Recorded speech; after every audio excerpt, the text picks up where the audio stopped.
Welcome to Guide Guru. We hope this video helps.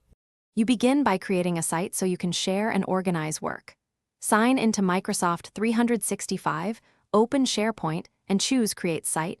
Pick team or communication based on collaboration needs.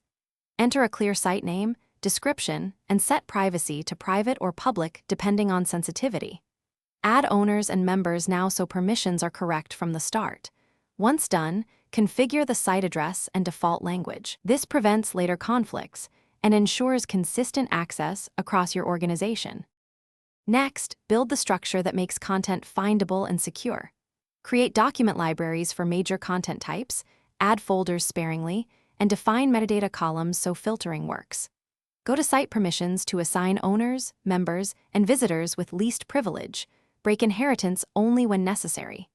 Turn on versioning and optional check-in, /out to prevent overwrites, and require key metadata fields to enforce cataloging. Make sure to test permissions with a non-admin account to verify access behaves as expected before wide adoption. Finalize by automating and connecting Sharepoint to your daily tools.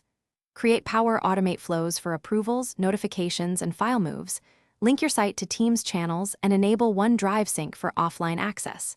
Configure external sharing carefully, monitoring links and expiration. If something breaks, start troubleshooting. Confirm group membership, inspect permission inheritance, and review the site's audit logs to trace changes. Make sure to clear browser cache or try a private window. Often cached tokens cause apparent permission errors that are simple to resolve. Thanks for watching. Consider subscribing if we helped you today.